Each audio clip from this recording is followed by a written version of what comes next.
un sábado cualquiera, en una tranquila ciudad de Maryland, Rachel Morin salió a correr. No lo sabía en ese momento, pero esa sería la última vez que ella recorrería ese sendero. Esta es la historia de un espantoso asesinato que llevó a una larga investigación para encontrar al responsable. Un caso tan espantoso que llevó a que literalmente todo el mundo esté hablando de él hoy en día. Mi nombre es Desiree y hoy les traigo este caso que es el de Rachel Morin. Antes de comenzar, me gustaría comentarles que toda la información utilizada para realizar este contenido proviene de fuentes públicas y de los medios de comunicación. Por ende, puede llegar a haber errores o yo misma me puedo equivocar. Por lo tanto, si notas algún error, te invito a dejarlo en los comentarios, pero siempre y cuando sea con respeto. Este canal está súper abierto al diálogo, a los debates y demás, pero siempre y cuando se hagan con respeto. Por otro lado, de fondo van a estar escuchando sonidos de truenos y lluvia, así como relajante a modo de ambientación. Y ahora sí, sin nada más que agregar, entonces comencemos. Rachel Morin era una mujer de 37 años de edad que vivía en Bel Air, una ciudad pequeña y tranquila en el estado de Maryland, en Estados Unidos. Rachel era madre de 5 hijos, quienes la amaban profundamente. Aunque no era fácil criar a una familia tan grande, Rachel siempre encontraba la forma de salir adelante. Trabajaba duro, era una mujer independiente y según sus amigos y familia tenía una energía que contagiaba a todos quienes la rodeaban. A Rachel le encantaba hacer ejercicio al aire libre, como por ejemplo correr y disfrutar de los senderos naturales de su ciudad. En general, Rachel era una de esas personas que, a pesar de las dificultades de la vida, trataba de mantenerse positiva siempre. La describen como una mujer con una sonrisa cálida, una personalidad amable y una persona que en general soñaba con darle a sus hijos la mejor vida posible. Poco antes de su fallecimiento, Rachel estaba comenzando una nueva etapa.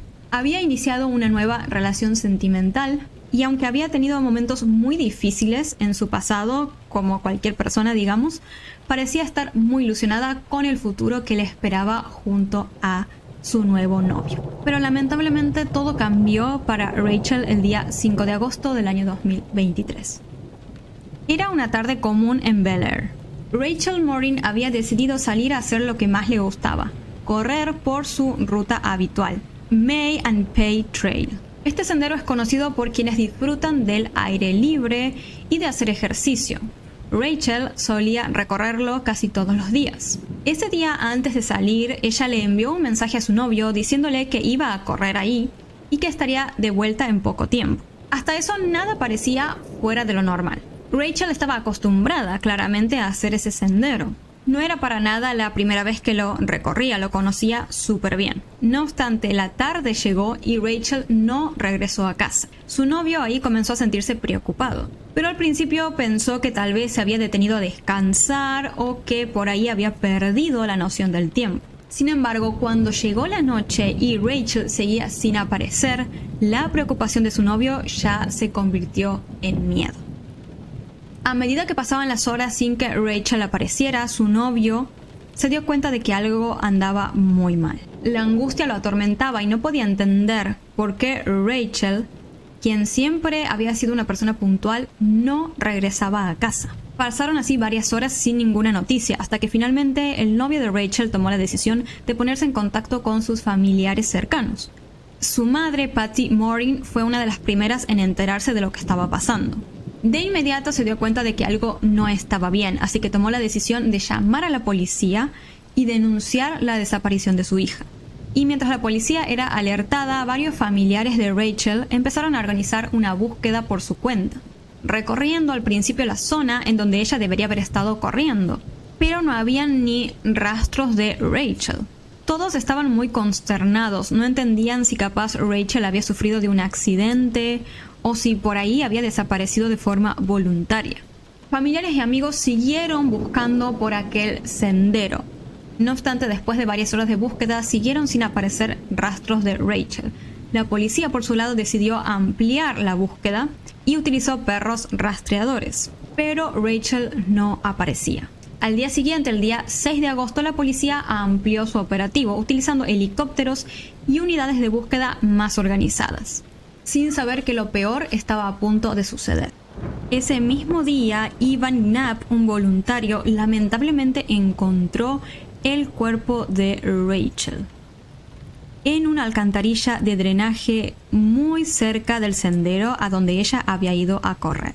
El cuerpo estaba desnudo y presentaba signos evidentes de violencia, incluyendo golpes y estrangulamiento. Además, se encontró una mancha de sangre que se extendía por unos 45 metros desde el lugar en donde fue encontrado el cuerpo, lo que indicaba que Rachel había sido arrastrada por todo ese trayecto. La policía confirmó entonces que todo esto se trataba de un homicidio claramente, y comenzó ahora una investigación para encontrar al culpable. Afortunadamente, él o los asesinos habían sido un poco descuidados y dejaron varias pistas en la escena del crimen, pues en el lugar de los hechos se encontraron varias huellas dactilares y una muestra de ADN. El caso de inmediato atrajo la atención de la comunidad local y de los medios de comunicación, debido a la brutalidad del crimen que resaltaba con lo tranquila que solía ser esa zona. La autopsia al cuerpo de Rachel fue realizada por el doctor Zabiullah Ali, un médico forense con más de 9.000 autopsias en su carrera. El estudio develó varios detalles impactantes sobre la brutalidad del crimen. Se encontraron numerosas lesiones en todo el cuerpo de Rachel, desde la cabeza hasta sus pies. Estas lesiones incluían múltiples fracturas en el cráneo, signos de estrangulamiento y heridas defensivas en las manos, lo que indicaban que Rachel claramente había intentado defenderse de su agresor antes de ser asesinado. Todo el mundo se preguntaba, ¿quién podría haber hecho algo tan horrible? La policía estaba decidida a continuar con su investigación hasta dar con él o los responsables de este espantoso hecho.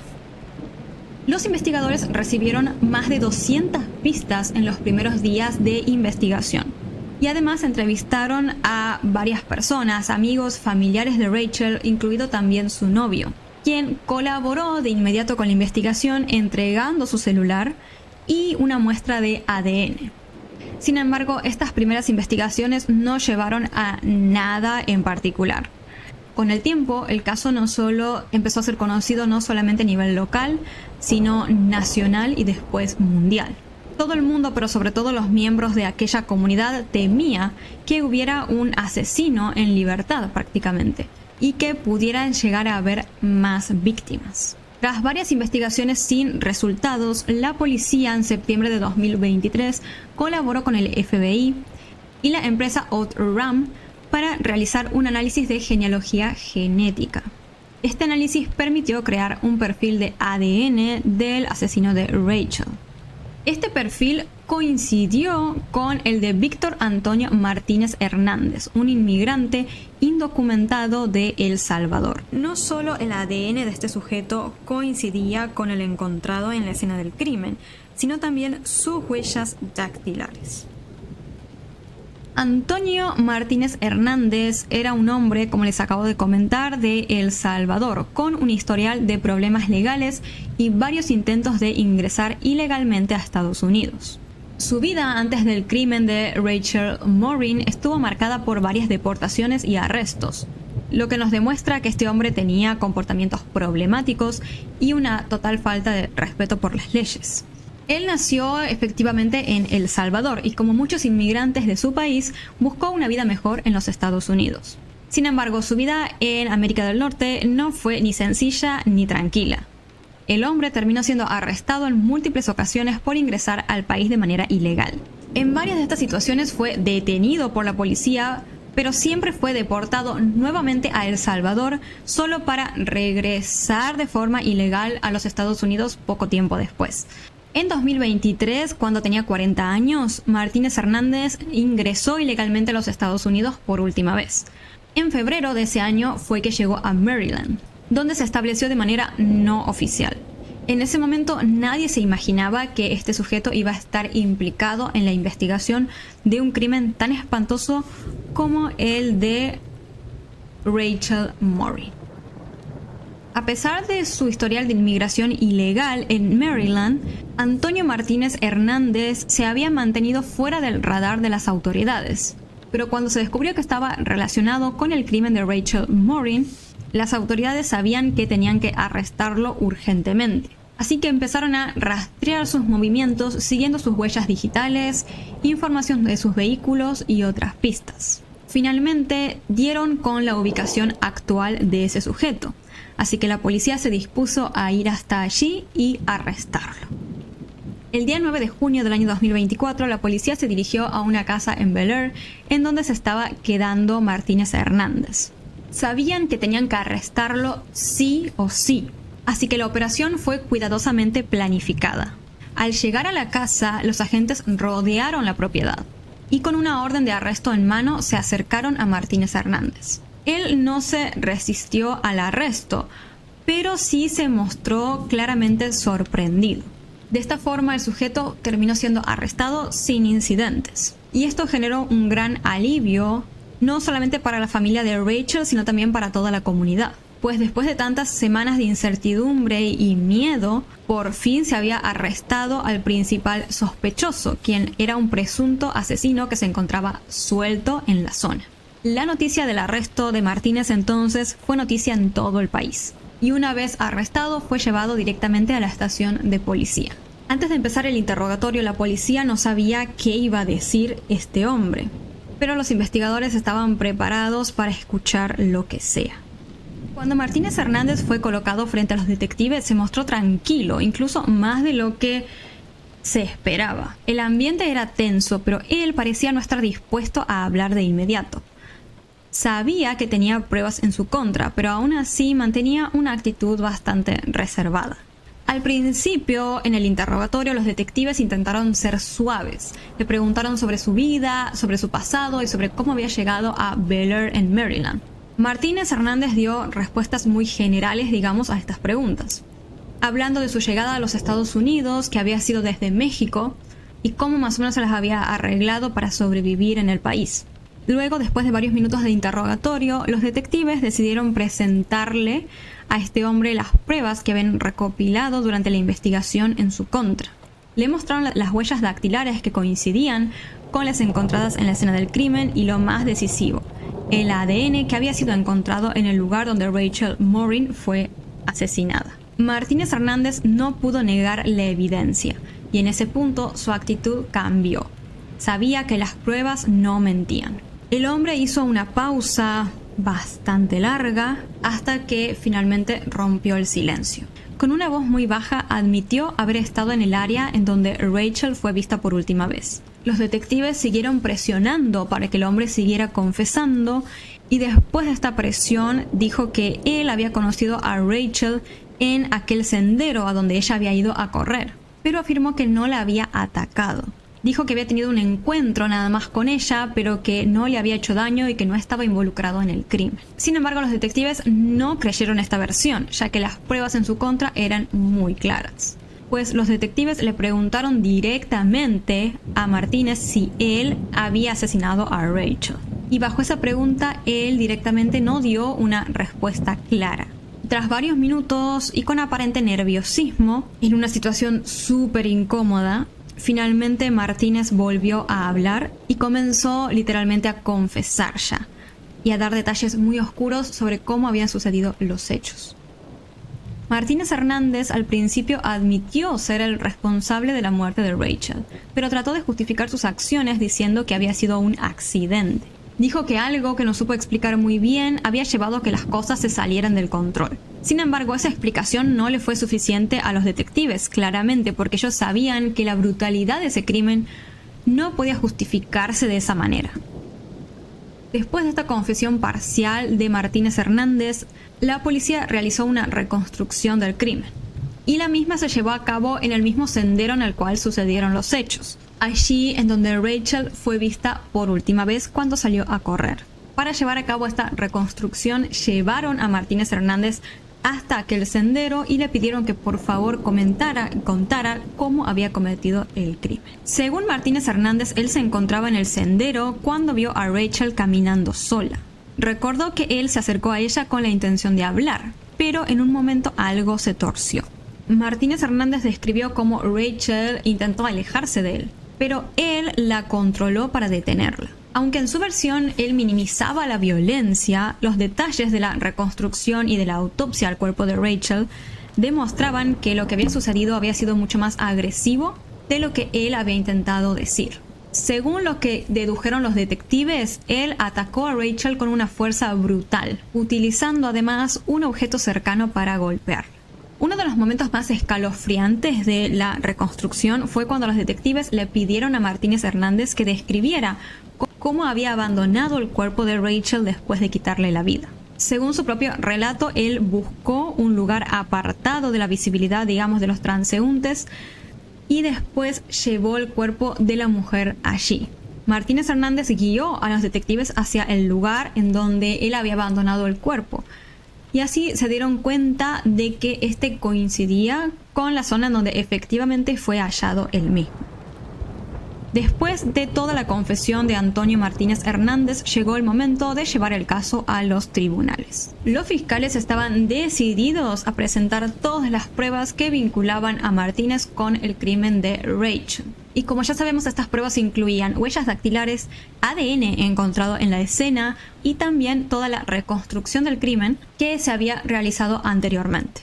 Por su parte, los abogados defensores de Martínez Hernández intentaron argumentar que su cliente no había tenido la intención original de quitarle la vida a Rachel y que su conducta tampoco había sido premeditada. Y aunque su defensa no fue exitosa claramente, todo el proceso del juicio fue bastante largo y complejo.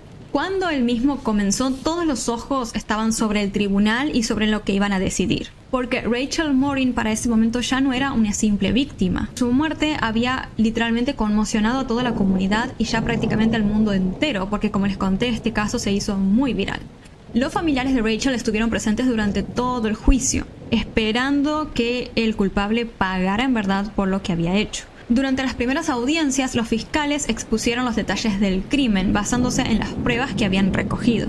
Hablaron sobre cómo Martínez Hernández había atacado a Rachel en el sendero, la brutalidad que había tenido el ataque y cómo ella había intentado defenderse para evitar ser asesinada. Pero uno de los momentos más emotivos del juicio fue cuando los familiares de Rachel, incluyendo a su madre y a sus hermanos, subieron al estrado para hablar sobre ella.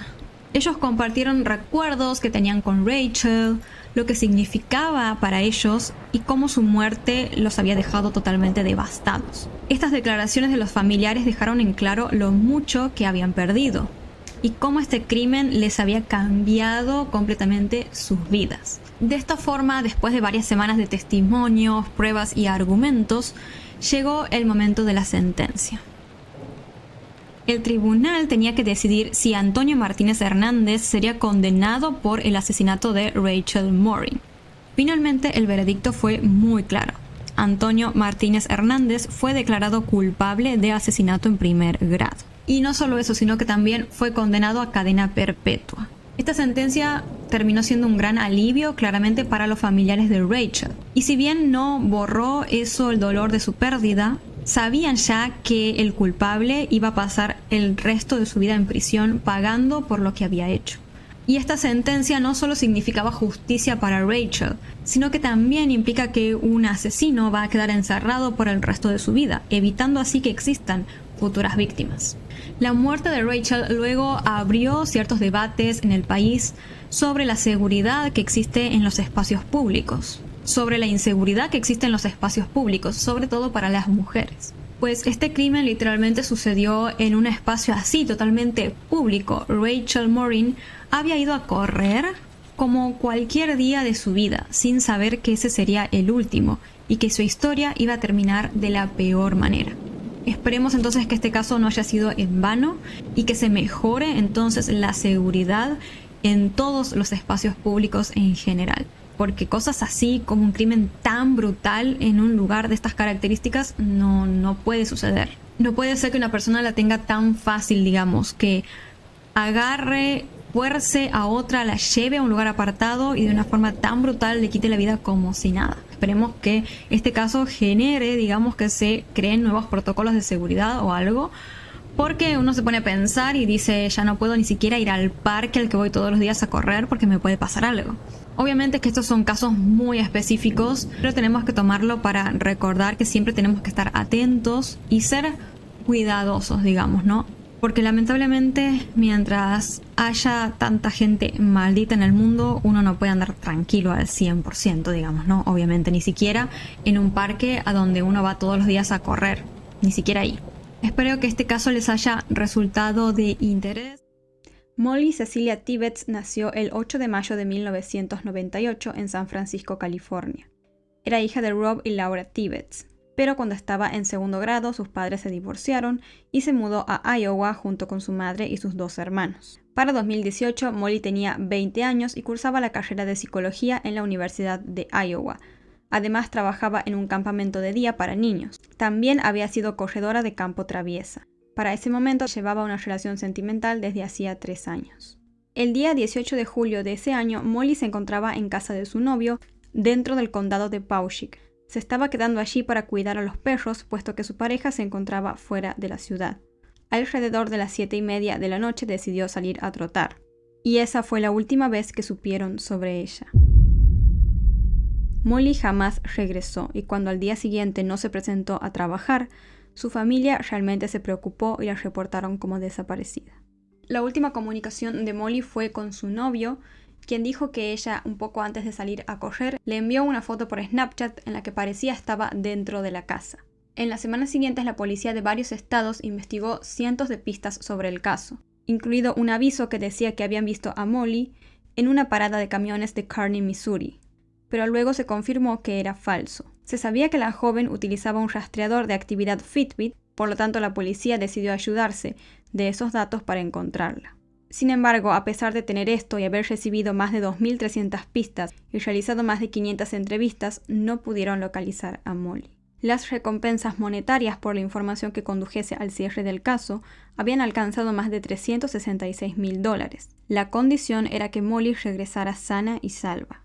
Y así como les comenté, por más que la policía ponía este aviso de recompensa y entrevistaba a un montón de personas e investigaba en un montón de lugares, no podían encontrar ni rastros de Molly, hasta que aparecieron imágenes de una cámara de seguridad. Esta cámara se encontraba cerca del lugar donde Molly había salido a correr el día que desapareció. Captó un auto conduciendo ida y vuelta por esa área, como si fuera que estuviera persiguiendo a Molly. La policía logró identificar al dueño del vehículo como Christian Baena Rivera, de 24 años. Christian vivía y trabajaba en la zona rural del condado de Paushik, donde Molly desapareció, pero era originario de Guerrero, México. Había llegado a los Estados Unidos a los 17 años y trabajó durante varios años en diferentes granjas. La policía se pudo acercar y hablar con Christian sin ningún tipo de problemas. Cuando lo hicieron, él confesó haber secuestrado y asesinado a Molly. También dijo que luego se deshizo de su cuerpo. Contó que mientras Molly trotaba, él la acechó y se acercó a ella. Al percatarse del acecho, ella lo amenazó con llamar a la policía. Y, según opinan los fiscales, eso fue lo que motivó a Christian a matarla. Pese que admitió haber sido el autor material del crimen, dijo que tuvo un momento de ira y se le hizo una laguna mental, por lo que no recuerda exactamente cómo fue que la mató. Desesperado pero muy conocedor del área, el hombre quiso esconder el cuerpo. Para ello eligió un campo lejano a unos 15 minutos al sur de Brooklyn por la carretera. Era un lugar donde el maíz estaba crecido y podría arrojar el cuerpo allí sin que nadie lo viera. Y así lo hizo. Colocó el cuerpo, lo cubrió con varias plantas de maíz y huyó del lugar. No solo la policía tenía esta prueba de la cámara de seguridad y la confesión ahora del presunto criminal, sino que también encontraron sangre de Molly en el portaequipaje de la camioneta de Christian. Es así como el día 21 de agosto, pasado un poco más de un mes del crimen, la policía de Iowa se dirigió hasta el lugar donde Christian contó que había dejado el cuerpo, aquel campo lejano donde el maíz estaba crecido. Cuando llegaron, efectivamente encontraron el cuerpo de una joven. Ahora restaba verificar si se trataba realmente de Molly. 2 días después se realizó la autopsia y de esta manera se terminó por confirmar que el cuerpo encontrado era el de Molly Tibbetts.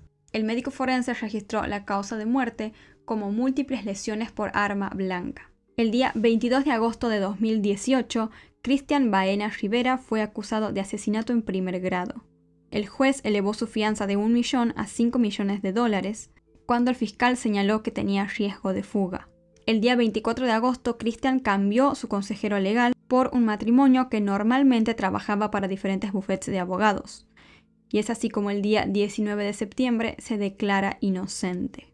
Sin embargo, la acusación ya estaba hecha y estaba en espera de juicio. Durante este tiempo, también un portavoz del Servicio de Ciudadanía e Inmigración dijo que en sus sistemas no indicaban que Christian tuviese un estatus de inmigración legal. Más tarde, esto fue confirmado por el Servicio de Inmigración y Aduanas de Estados Unidos, identificando a Christian como un extranjero ilegal de México.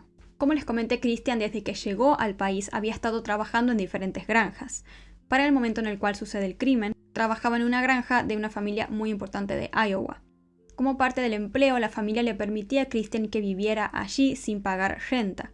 Y cuando estalló todo esto, los dueños contaron que Christian les había dado información falsa a ellos y que incluso les había dicho que se llamaba de otra manera. Esto claramente para intentar evitar que sus empleadores descubrieran que él estaba de manera ilegal en el país.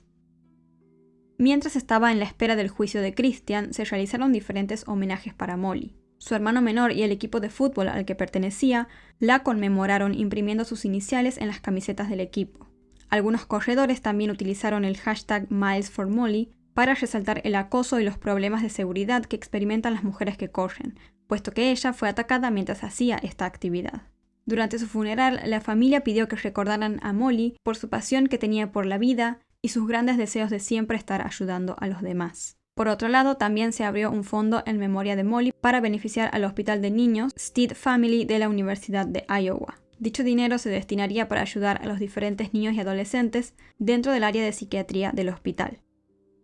El caso de Molly de a poco se fue convirtiendo en un tema de conversación política para pedir justamente políticas de inmigración más restrictivas. Los opositores a la inmigración ilegal enfatizaron en el hecho de que el sospechoso había entrado al país ilegalmente, y se agarraron fuertemente de esto a pesar de que las investigaciones mostraron que los inmigrantes ilegales tienen menos probabilidades de cometer delitos que los americanos nacidos en el país. El vicepresidente de aquel momento, Mike Pence, llamó la atención sobre el caso en un discurso que realizó el 15 de agosto, diciendo a una multitud de partidarios del presidente Trump que el gobierno continuaría proporcionando todo y cualquier apoyo federal al caso. Incluso se reunió más tarde con la familia de Molly. El presidente Trump también incluso dio una declaración en video el día 22 de agosto donde dijo: "Una persona vino de México ilegalmente y la mató. Necesitamos el muro, necesitamos que cambien nuestras leyes de inmigración, necesitamos que cambien nuestras leyes fronterizas". Sin embargo, el padre de Molly criticó como despiadado y despreciable el uso de la muerte de su hija para fines políticos. Especialmente denunció su uso en contra de los inmigrantes. A pesar de esto, podríamos decir que el caso quedó ahí, puesto que había un culpable en espera de juicio, y se podría decir que el caso estaba resuelto. Sin embargo, todo dio un giro inesperado, como les comenté, este año 2021. Christian Baena Rivera estaba esperando su juicio para ser sentenciado a cadena perpetua por haber matado a Molly Tibbetts. Sin embargo, esto no ocurrió, puesto que el juez determinó que tenía que revisar nueva evidencia en el caso. Sus abogados defensores pidieron un nuevo juicio, puesto que varios testigos les habían comentado que otro hombre había asesinado a Molly Tibbetts y habían culpado a Christian del crimen. Christian, de ahora 27 años, declaró que él había sido secuestrado por dos hombres enmascarados, que lo forzaron a manejar en su auto hasta el lugar donde Molly estaba trotando. Luego asegura que uno de estos hombres enmascarados la asesinó y lo obligaron a Christian a manejar en su auto con el cuerpo de Molly dentro. Christian contó que luego de esto los hombres se alejaron a pie por la carretera y que nunca más los volvió a ver. Ante esta situación de tener el cuerpo de una joven en su auto, se desesperó y decidió llevarlo hasta el campo de maíz. También ahí contó que decidió cubrir el cuerpo de Molly con diferentes tallos de maíz, puesto que no quería que este quede demasiado expuesto al sol. Luego se fue y se prometió a él mismo nunca más hablar sobre lo sucedido. Agregó también que uno de los motivos por el cual mantuvo el silencio todo este tiempo fue porque los hombres enmascarados lo habían amenazado con matar a su familia. Según cuenta, finalmente se decidió a llevar a los agentes hacia donde estaba el cuerpo cuando lo hizo, puesto que los investigadores le decían que él intente ponerse en el lugar de la familia de Molly, que piense cómo se sentiría si algo así le ocurriera a su hija. A pesar de que Christian dijo que no conocía la identidad de estos hombres enmascarados, sus abogados defensores intentaron apuntar hacia el novio de Molly, puesto que decían que ambos tenían una relación con muchos altibajos. Pero recordemos que el novio de Molly estaba fuera de la ciudad ese día, por lo tanto se lo descartó muy rápidamente como un posible sospechoso. Cuando Christian confesó toda esta historia, También dijo que efectivamente había llegado de forma ilegal a los Estados Unidos cuando tenía 17 años. Había cruzado un río hacia Texas en una balsa inflable con otras 10 personas. Inmediatamente decidió irse a Iowa, puesto que ahí se habían establecido sus tíos. A los pocos días consiguió su primer trabajo en una granja. Entonces, ¿cómo continúa el caso ahora que Christian da mágicamente esta nueva declaración? Continúa con el testimonio de 2 hombres que dijeron estaban involucrados en una red de tráfico sexual dirigida por un hombre de 50 años. Ambos dijeron que habían visto a Molly Tibbetts, que estaba atada y amordazada en una casa ilícita que dirigía este hombre. Fue justamente este hombre de 50 años el que dirigía todo esto quien obligó a estos 2 sujetos a matar a Molly Tibbetts y luego culpar a alguien más. ¿Y quién fue ese alguien más? Bueno, supuestamente Christian. Según un reporte, este hombre de 50 años vivía en un parque de casas móviles y se encontraba en pareja con la madre de un niño que desapareció un día antes de que Christian fuera declarado culpable. También dijeron que habían decidido asesinar a Molly Tibbetts, puesto que su desaparición se había vuelto demasiado mediática. Además, también apareció una mujer que contó ser víctima de este hombre de 50 años. Dijo que este sujeto la llevó engañada hasta una casa en donde fue drogada y violada en varias ocasiones. Además, durante un tiempo permaneció allí retenida contra su voluntad. Según declaró la mujer, ella podía escuchar voces de otras mujeres que se encontraban dentro de la residencia. Los agentes policiales decidieron utilizar dicha información para obtener una orden de cateo a la residencia días después de interrogar a esta mujer. Pero para ese momento el hombre de 50 años ya se había ido. No se presentaron finalmente cargos en su contra y luego el jefe del departamento de policía señaló que las acusaciones de secuestro y tráfico sexual nunca se sustentaron. A todo esto, quizás ustedes ya se dieron cuenta que entre la declaración de estos 2 hombres que trabajaban para este hombre de 50 años y la declaración de Christian hay varias inconsistencias. Y la más importante es que, según Christian, los 2 hombres enmascarados lo secuestraron y lo llevaron hacia donde Molly estaba corriendo y ahí la asesinaron. Y según estos 2 otros testigos nuevos que aparecieron, dicen que habían retenido a Molly y una vez que su desaparición se hizo mediática, recién la asesinaron. Lo cual no podría haber sido nunca en el caso de que sea como Christian dice, porque directamente la buscaron según él cuando ella estaba corriendo. Y es imposible que ambas cosas pasen porque si Molly estaba secuestrada, ¿cómo puede ser que según Christian haya ido a buscarla en su auto y ella estaba corriendo libremente? O sea, no tiene ningún tipo de sentido. Por lo tanto, ahí hay una inconsistencia muy grande. Sin embargo, los abogados defensores de Christian dijeron que, a pesar de estas inconsistencias, lo mencionan como si fueran pequeñas inconsistencias, la declaración de Christian, así como también las de los otros 2 testigos, se alinean perfectamente. Además, según ellos, afirmaron que Christian sostuvo desde que hablaron por primera vez en el año 2018 esta versión de que había sido secuestrado por hombres enmascarados, y que no cambió nada de esta versión desde ese momento.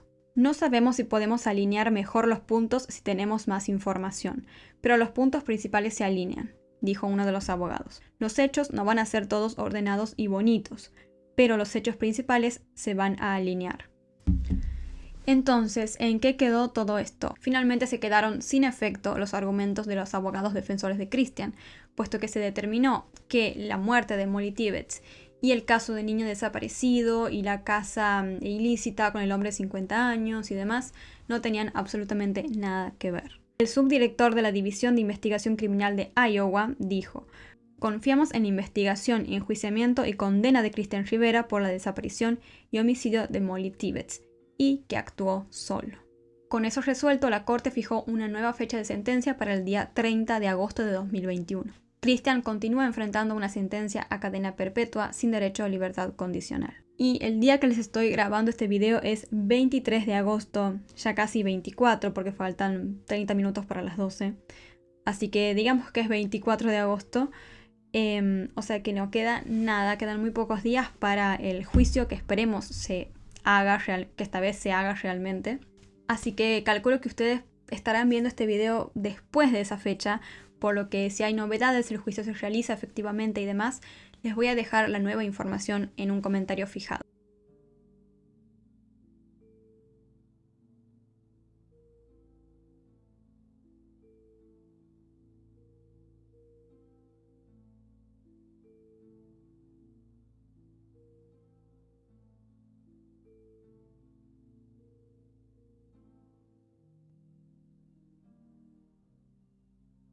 Este fue el caso que tenía para presentarles hoy y sé que por ahí mencioné varios temas que pueden despertar a cierto debate. Y les pido que si lo van a hacer, porque los debates siempre son bienvenidos, dejen todos sus comentarios y opiniones. Bueno, el caso que les traigo hoy es un caso que en su momento fue, la verdad, un caos.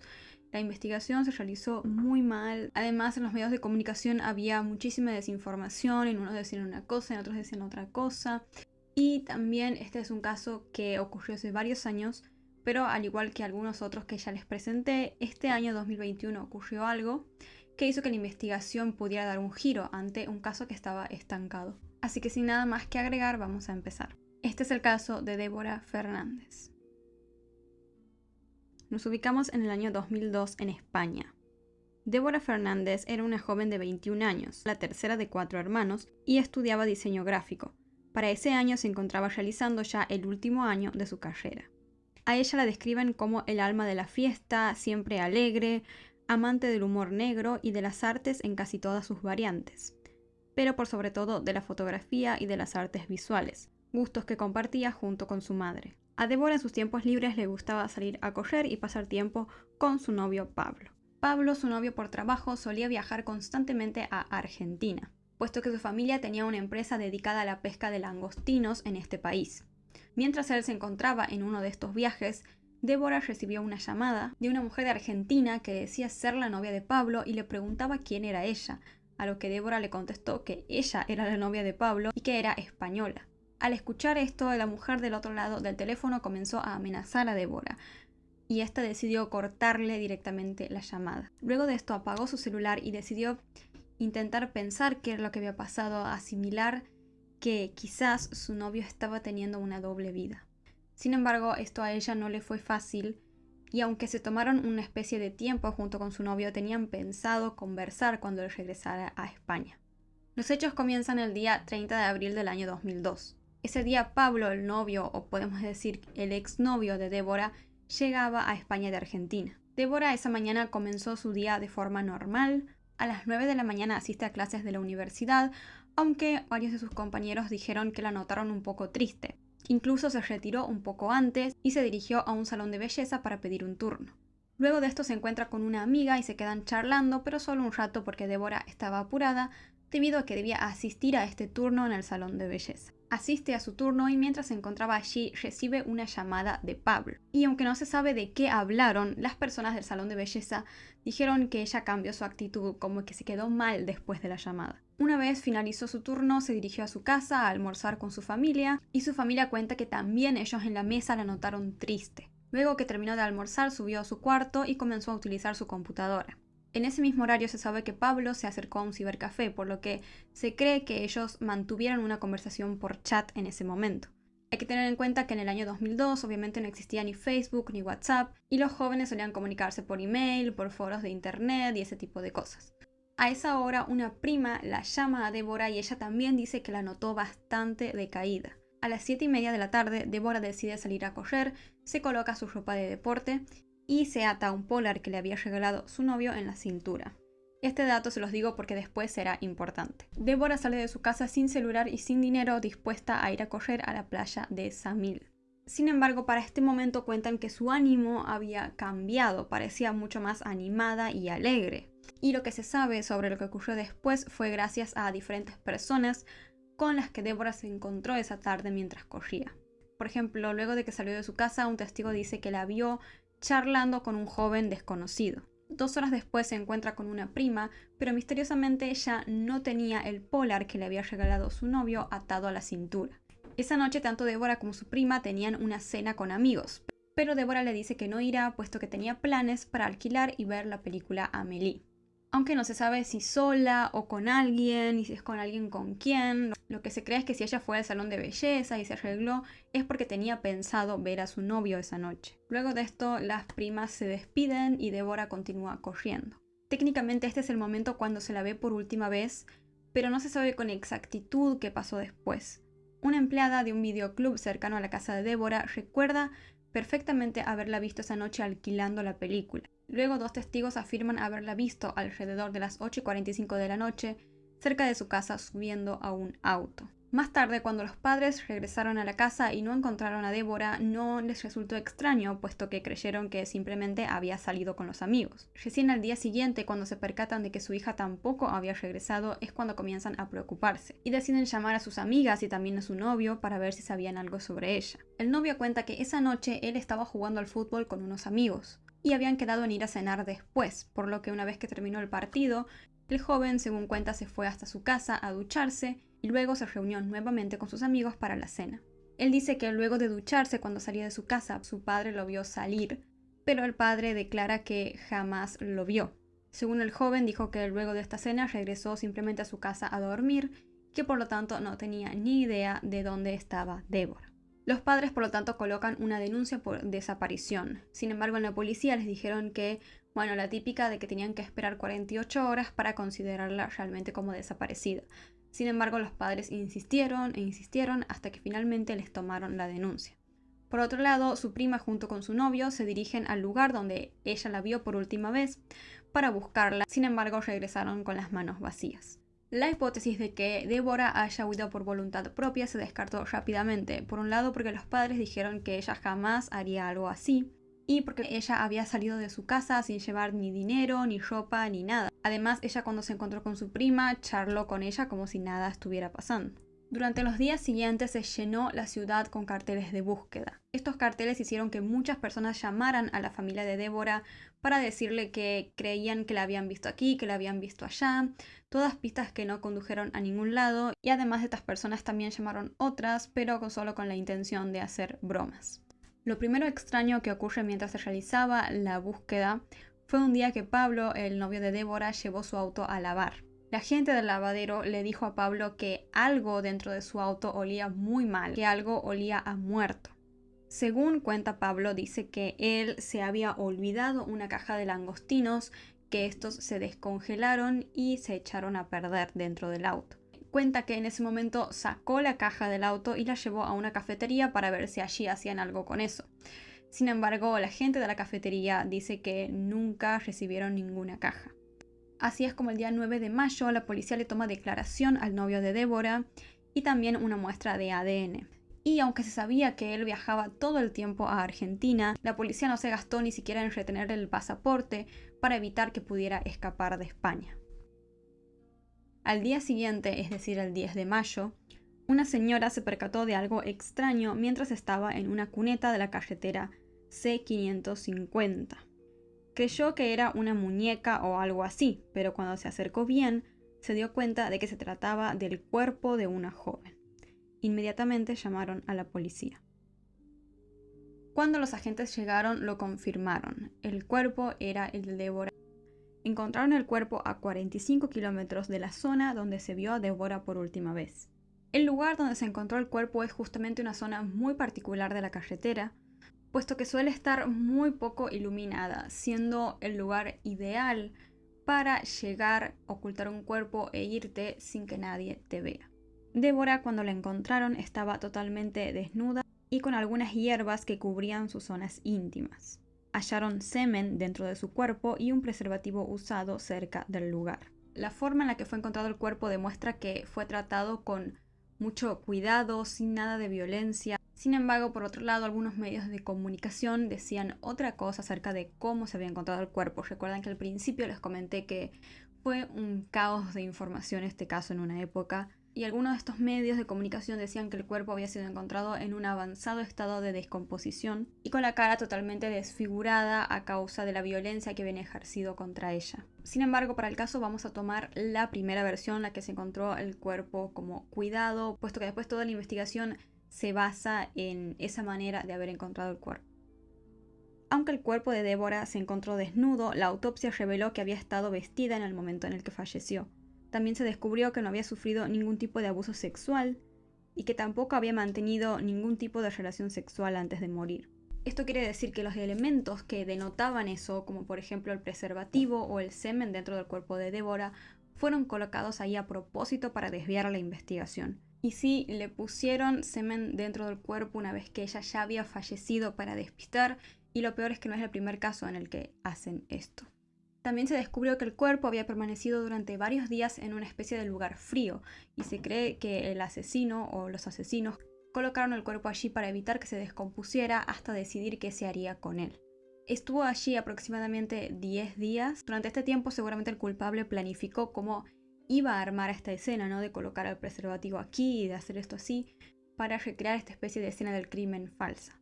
De todos modos, se comparó el ADN que le habían tomado al novio de Débora con el del semen que estaba en la escena del crimen, pero no había ningún tipo de coincidencia. Además, se llegó a la conclusión de que el semen había sido tomado de un condón desechado, puesto que se encontraron espermatozoides vivos, por lo tanto era imposible que se haya utilizado días antes cuando Débora falleció. Lo que también fue extraño es que descubrieron que en la escena del crimen había un ADN femenino, pero que no pertenecía a Débora. El novio entonces de por sí nunca llegó a estar realmente imputado en el hecho, aunque en los interrogatorios que le hicieron aparecieron ciertas cosas raras. El recorrido que él solía hacer habitualmente en su auto coincide con el que Débora hizo el día en que desapareció, pero él dijo que ese día tomó otro camino distinto, puesto que tenía que ir a buscar unas cosas para ir a jugar al fútbol, y que llegó tarde al partido por esto. Por otro lado, los amigos con el que él supuestamente jugó ese partido de fútbol corroboraron esta coartada, pero se limitaron a dar muy poca información, muy pocos datos, y entre ellos también había algunas contradicciones. El joven sí afirmó que había llamado a Débora cuando ella estaba en el salón de belleza, pero que la notó bastante seca, utilizando sus propias palabras. A pesar entonces que la policía se dio cuenta de que todas sus declaraciones eran confusas y contradictorias, no encontraron ningún tipo de evidencia sólida que vinculara a Pablo, su novio, con Débora esa noche en la que ella desapareció, por lo que se hizo prácticamente imposible avanzar con la investigación. Si bien la autopsia no había arrojado en sí una causa de muerte específica, sí se pudieron sacar algunas hipótesis. Una de ellas dice que fue una muerte natural debido a causas cardíacas, pero esta fue rechazada directamente por los familiares y además los forenses dijeron que era muy poco probable que haya sido eso lo que pasó. Además, ella tendría que haber estado con alguien en ese momento, quien sería la persona que después armó toda la escena del crimen. Y si nos ponemos a pensar, si te pasa eso de que alguien se muere de esa manera enfrente tuyo, ¿qué harías? Digamos, lo coherente sería que llames a la policía, a una ambulancia, no que te pongas a planificar, a recrear toda una escena de crimen falsa. Y la segunda hipótesis dice que alguien utilizó algo sobre Débora que le impidió respirar hasta que le causó el fallecimiento.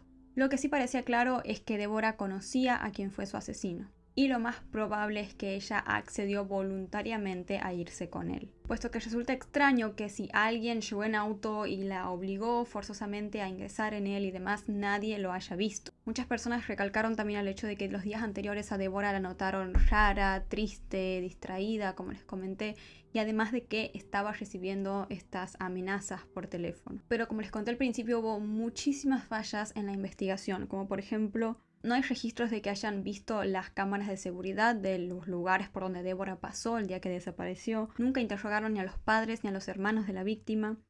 Cosas que son básicas y muy habituales en cualquier investigación de una desaparición. La policía de Galicia lo catalogó como uno de los casos más difíciles y terminó diluyéndose por falta de pruebas. En el año 2009 se intentó retomar el caso, puesto que no se descartaba al 100% a Pablo, el exnovio, como un sospechoso. Pero nuevamente, entre las coartadas que él tenía y que no había pistas concretas, el caso volvió a enfriarse. En el año 2010 se resolvió el caso de Diana Quer, quien fue asesinada también en la misma zona. Su asesino confeso era un hombre llamado Enrique Abuin.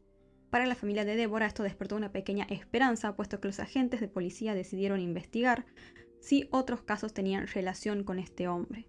Sin embargo, en relación a esto no hubo ningún otro tipo de avance, y aquí es cuando llegamos a este año 2021, que es cuando la familia logra nuevamente reabrir el caso. Se determinó que el caso era de extrema gravedad y que se debían seguir haciendo cosas para descubrir qué pudo ocurrir. Es por esto que se aprobó que se realice una exhumación del cuerpo. Para que esto se haya aprobado es porque era muy evidente que en su momento la investigación se hizo mal y que puede haber muchas otras cosas que se pueden descubrir. Y es así como a 8 meses de que el caso prescriba, se realiza la exhumación del cuerpo. Esto permitió descubrir que en una de las uñas de Débora había un minúsculo pelo. El laboratorio policial de Madrid entonces decidió jugársela a todo o nada y mandar a analizar la muestra de ADN de ese pequeño fragmento de pelo, para así posiblemente identificar a la persona que estuvo con Débora antes de morir. Pero si el intento de realizar este análisis sale mal, no habrá más oportunidades, puesto que el ADN quedó destruido al hacer el test.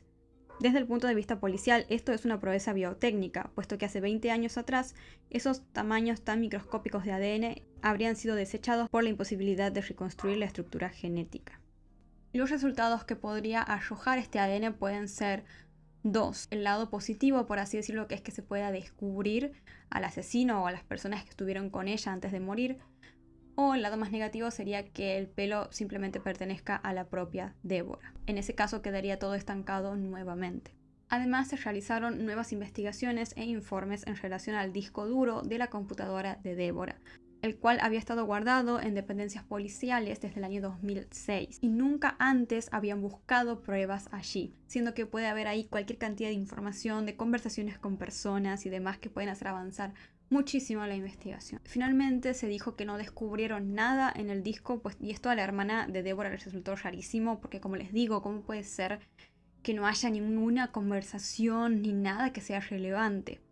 Pero la realidad es que no se tiene la certeza de que esas pruebas no hayan sido contaminadas, puesto que la hermana de Deborah también cuenta que los días posteriores a la desaparición muchísimas personas pasaron por su casa y también por la habitación de Deborah. Entonces, quién sabe si alguien en algún momento estuvo a solas y decidió borrar ciertas cosas de la computadora.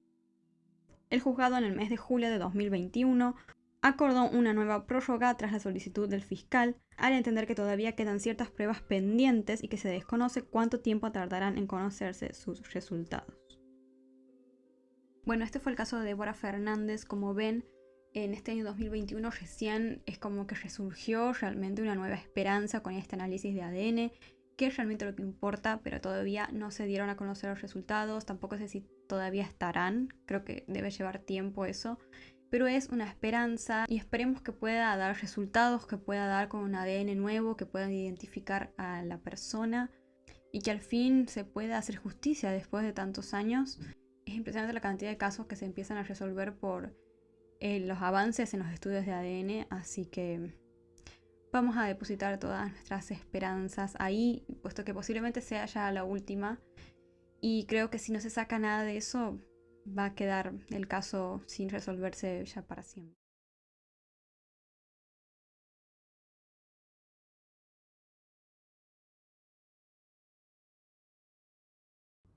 Muchos de nosotros elegimos una carrera, estudiamos y finalmente obtenemos el título. Todo es mejor cuando conseguimos ese trabajo soñado para el que tanto nos formamos. Podríamos pensar que es el inicio de una nueva etapa de vida, pero a veces nuestro destino puede dar un giro de 180 grados. Hola a todos, ¿cómo están? Bienvenidos un día más al canal. Espero que se encuentren muy bien. Yo como siempre por acá les traigo un nuevo caso, así que sin nada más para decir, vamos a comenzar. Este es el caso de Laura Luelmo. Nos ubicamos en Zamora, España, en el año 2018. Laura Luelmo tenía 26 años. Estudió y se recibió en la carrera de Bellas Artes. A principios de diciembre de ese año, Laura viajó en su auto desde Zamora hasta Nerva para presentarse a trabajar en el Instituto de Educación Secundaria Vázquez Díaz. Ella estaba con gran ilusión, puesto que era su primer trabajo como profesora. Otra maestra le alquiló en El Campillo, un pueblo a pocos kilómetros de su lugar de trabajo, una casita recientemente reformada. Laura dio clases el día lunes 10, martes 11 y miércoles 12 de diciembre. Ese día miércoles, 2 horas después de haber salido del instituto, ella estaba viendo de salir a caminar o no. Esto era algo que ella solía hacer para hacer ejercicio y despejarse, puesto que por prescripción médica no podía salir a correr.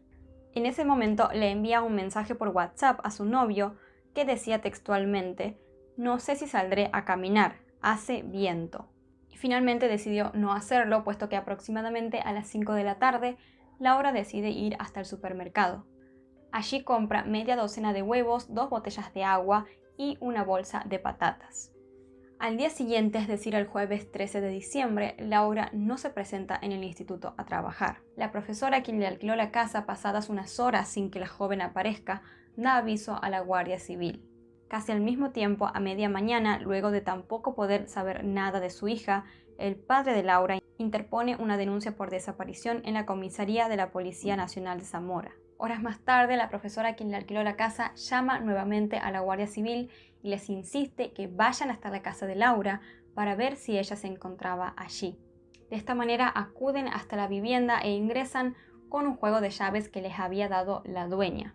De principio no notaron nada extraño. Debido a esto, sumado al mensaje que ella le había enviado su novio diciéndole que no sabía si iba a caminar o no, el cual se convirtió en su último mensaje, la investigación se dio en torno a la hipótesis de una desaparición accidental, puesto que, según comentó la Guardia Civil, creyeron que ella, luego de hacer estas compras de súper, sí salió a caminar y que se había extraviado o caído accidentalmente. Cuando salen de la casa de Laura, los agentes se encuentran con un vecino, Bernardo Montoya, de 50 años, que justo también se encontraba saliendo de su casa, la cual quedaba justo enfrente de la de Laura. La policía le preguntó si había visto o sabía algo de Laura, a lo que él respondió que ni siquiera sabía que había alguien viviendo en esa casa, lo cual tenía sentido puesto que Laura solo llevaba 3 días viviendo allí. Los agentes, no obstante, lo observan, lo identifican y envían sus datos a la central. Enseguida, el sistema salta y muestra una gran cantidad de antecedentes de Bernardo Montoya. Casi la mitad de su vida la había pasado en la cárcel, 22 de sus 50 años. Había cumplido 2 condenas, una en 1995 tras asesinar a una anciana de 82 años y por esto pasó 17 años en prisión, y el resto por robos con violencia, entre ellos 3 en los cuales asaltó a ancianas en su pueblo, y pocos meses antes había quedado en libertad. Aquí fue cuando la policía ya comenzó a considerar que el caso de Laura estaba siendo realmente extraño, porque también la familia se comunicó y comentó que Laura era una chica muy tranquila y miedosa y sería muy extraño que se haya alejado demasiado de su casa. Debido a todos estos antecedentes, Bernardo Montoya pasa a ser el principal sospechoso. Por la noche de ese día, una patrulla de la Guardia Civil permanece al frente de la casa de Bernardo para controlarlo. Se ve cómo Bernardo llega a su casa muy despacio, como queriéndose ocultar, incluso va hacia una de las esquinas a fijarse, pero al notar que estaba la Guardia Civil, se va de la casa y no regresa más. Esta actitud lo pone aún más en el foco de los investigadores. Al día siguiente, el padre de Laura y su pareja llegan al Campillo y deciden ingresar a la casa. Detectan que faltan unas zapatillas de deporte y unas mallas, algo que incide sobre la hipótesis de que había salido a caminar y tuvo un accidente. Se obtiene la geolocalización del teléfono móvil de Laura, que ubica la última señal a las 9 de la noche del día de la desaparición, en los alrededores del Campillo. Así comienza a organizarse y a realizarse la búsqueda con profesionales y voluntarios, con el objetivo de barrer 5 kilómetros a la redonda del Campillo. Se suman también helicópteros, canes de búsqueda y un grupo especial de actividades subacuáticas. La investigación seguía su curso sin tener nada más que los antecedentes de un posible sospechoso. El día 17 de diciembre, ya tercer día de búsqueda, amplían la misma a 10 kilómetros a la redonda del Campillo, para asegurarse de que no dejaron ningún sector sin mirar. A las 12:30 de ese día, un voluntario de la Cruz Roja encuentra unas ropas de mujer y da aviso. De esta manera, en ese lugar encuentran el cuerpo de Laura. Estaba boca abajo, semidesnudo y cubierto con ramas. Presentaba signos de violencia a simple vista. Se veía claramente que habían efectuado agresiones sobre ella. A las 6:30 de la tarde se ordena el levantamiento del cuerpo con el objetivo de realizarle una autopsia. Durante los días siguientes comienzan a aparecer diferentes pruebas que implican muchísimo más a Bernardo Montoya en el crimen. Un vecino confesó haber visto a Montoya el día del crimen en la puerta de su casa con su auto Alfa Romeo, el cual tenía el maletero abierto y él tenía una actitud bastante extraña. También se supo que durante los días siguientes a la desaparición acudió a un centro de salud cercano quejándose de un fuerte dolor de costillas. Se creyó que este dolor podría provenir de algún tipo de golpe que podría haberle realizado Laura en defensa propia. Además, también acudió a un vis a vis en una cárcel cercana para hablar con una interna con quien supuestamente tenía una relación sentimental.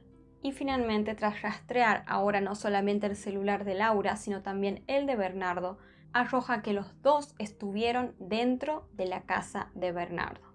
El martes 18 de diciembre, Bernardo, al darse cuenta de que estaban todas las pruebas en su contra y que la policía vendría por él, intentó huir. Fue con su auto a diferentes lugares hasta que regresó a El Campillo. Allí lo comenzó a perseguir una patrulla.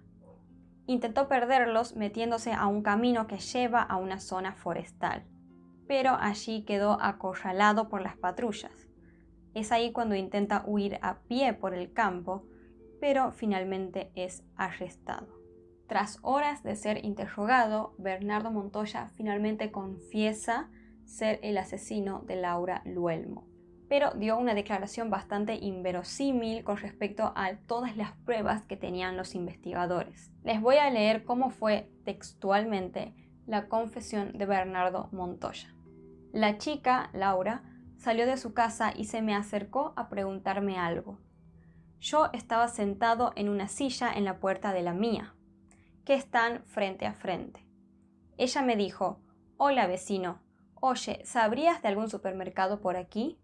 Es que soy nueva». Yo le respondí: «Claro, mujer», y le di una dirección.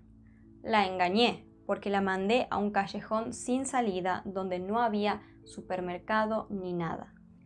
En cuanto se alejó un poco, yo corrí a por mi coche. Me monté y dando un rodeo llegué primero al callejón. Allí esperé a que llegara. Cuando la chica apareció en el callejón sin salida, se quedó como sorprendida y me preguntó: «¿Qué haces aquí?». Y mirando hacia los lados dijo: «¿Y dónde está el supermercado?». Entonces, sin decir palabra, la agarré y golpeé con violencia su cabeza contra el maletero de mi coche. Quedó inconsciente en el suelo. Tenía una cuerda en el vehículo y aproveché un trozo para atarle las manos a la espalda. La metí en el maletero del coche y la envolví en una manta con el propósito de agredirla sexualmente después. Conduje hasta el lugar donde la encontraron. Al llegar, la desnudé de cintura para abajo y traté de violarla. Pero a pesar de que ella estaba inconsciente, no lo conseguí. Lo intenté, pero nada. Juro que al final no la agredí sexualmente. Luego me asusté, la saqué del coche y la trasladé como pude hasta la zona de las Jaras. Y me fui corriendo, pero juro que cuando yo la dejé allí, ella todavía estaba con vida. Me fui corriendo, llevaba en el coche las zapatillas de la chica y el teléfono. De regreso a casa tiré el teléfono en un contenedor y unos minutos después las zapatillas en otro contenedor. Llegué a casa e intenté dormir, pero no lograba conciliar el sueño. Así que decidí salir a andar. Salí de casa a dar un paseo. Los días siguientes iba a ver gente, a conocidos, a amigos y luego regresaba a casa, hasta que un día vi a la Guardia Civil. El sábado por la tarde traté de entrar a mi casa, pero estaba allí la Guardia Civil. Al verles salí corriendo para no volver. Ese mismo día también se conocen los resultados preliminares de la autopsia. Laura Luelmo fue agredida sexualmente y falleció en algún momento entre el 14 y el 15 de diciembre, 2 días después de desaparecer. Por lo tanto, Bernardo Montoya había mentido en su confesión. Aunque los investigadores creen que Laura en realidad falleció el mismo día que desapareció. Hallaron restos biológicos del acusado en el cuerpo de la víctima, incluso en sus partes íntimas, pero no de semen, y se definió que la causa de muerte fue por un golpe en la cabeza realizado con un objeto contundente. Los investigadores rompen el cristal e ingresan a la casa de Bernardo Montoya, y salen de allí convencidos de que ese es el lugar del crimen. Dentro encontraron ADN de Laura y sus compras del supermercado. Además de esto, había abundantes restos de sangre, sobre todo en una de las habitaciones en la cual se cree que falleció Laura. Estaba todo fregado con lejía y algunos muebles corridos con el objetivo de tapar otras manchas de sangre. En el auto de Montoya también aparecen restos biológicos de Laura. El juez envía a Bernardo Montoya a prisión, en donde permanecería en una celda de aislamiento. Y gracias a todas estas pistas recopiladas, los investigadores realizan la reconstrucción del caso. Entre las 5 y las 6 de la tarde del día en que Laura desapareció es el tiempo en el cual los investigadores creen que ocurrió el crimen. Creen que Bernardo Montoya observó a Laura y la esperó a que regresase del supermercado. Allí él la sorprende y la fuerza a entrar a su casa, la amordaza y la tira contra el suelo. En un momento de defensa, Laura logra darle una patada en un costado y es este el dolor que se había ido a tratar al médico. Creen que este golpe hizo enojar mucho a Montoya, quien golpea a Laura contra el suelo. Unos golpes que resultaron mortales. Luego envolvió el cuerpo en una manta, lo tomó, lo llevó en su coche hasta el lugar en donde fue encontrado, con el objetivo quizás de abusar de ella allí. Después de esto, camino de regreso, fue arrojando sus pertenencias por diferentes puntos. Ya teniendo a Bernardo Montoya prácticamente como el culpable, la policía también decidió poner el foco en su hermano gemelo, puesto que este había sido condenado también hace años por la muerte de una mujer. No obstante, la participación del hermano en el crimen de Laura quedó rápidamente descartada, puesto que cuando ocurrió, él todavía se encontraba en prisión. Bernardo Montoya tiempo después solicitó un análisis hormonal para que se pueda corroborar, como él lo asegura, que sufre una disfunción eréctil, puesto que él asegura que no tuvo acceso carnal con Laura, y para ello alega su supuesta impotencia. La realidad es que igual, aunque esto se compruebe, no descarta que él haya podido agredirla sexualmente de otra forma, aunque la defensa argumenta que si es impotente estaríamos ante un caso jurídico de tentativa imposible o anodina de violación que es impune en el sentido penal. Esto quiere decir a que si hubiera habido abuso sexual además de la muerte, la pena sería mucho mayor a que si se comprobara que realmente no hubo dicho abuso. A pesar de que solo llevaba unos pocos días con ellos, compañeros de trabajo y alumnos que vivieron la desaparición y muerte violenta de Laura, dicen que no la olvidaron y todo lo que ocurrió fue demasiado impactante. Durante unos días, un equipo de psicólogos acudió al centro para ayudarlos a asumir la tragedia. Retiraron los carteles de búsqueda y volvieron a la rutina, pero permanece en la entrada del aula de artes, rebautizado como Laura Luelmo, una placa con su nombre y un arco iris, que sirve como recordatorio de su vida. En el Campillo han dado su nombre al edificio municipal multiusos, donde estuvo el cuartel general del operativo de búsqueda.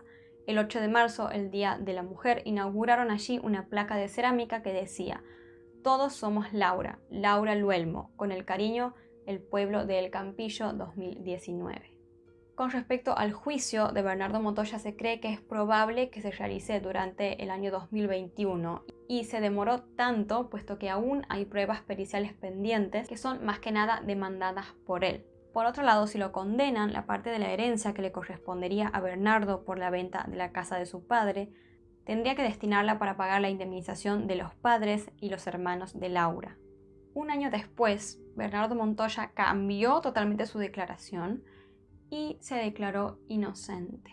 Negó totalmente su confesión anterior y acusó del crimen de Laura a una antigua novia de él llamada Josefa. Dejó en claro que él no tuvo ningún tipo de implicación en el caso. Sin embargo, la Guardia Civil no toma en serio esto, sino creen que es más que nada una versión fantástica que se inventó Bernardo para exculparse, aunque sea solamente ante su propia conciencia. Bueno, este fue el caso de Laura Luelmo.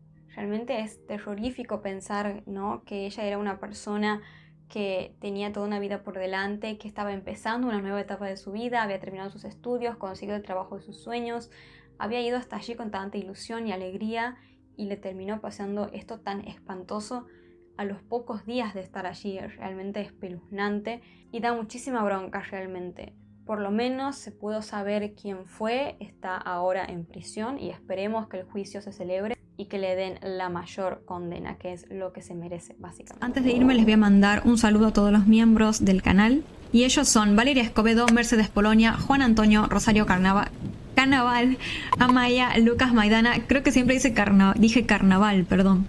Guadalupe M, Alma Aguilar González, Maribel Ganadeño, Luz Belis Concepción, Winona Waiters, Carolina Echavarría, Palacios, Laila, Rebeca Guzmán, Pamela Sánchez, KL, Ana Catalina Po, Sandra Escobar MD, Laura Elena Garridos y Jacqueline Castellanos. Un beso enorme a todos ustedes, muchas gracias por seguir apoyando este proyecto.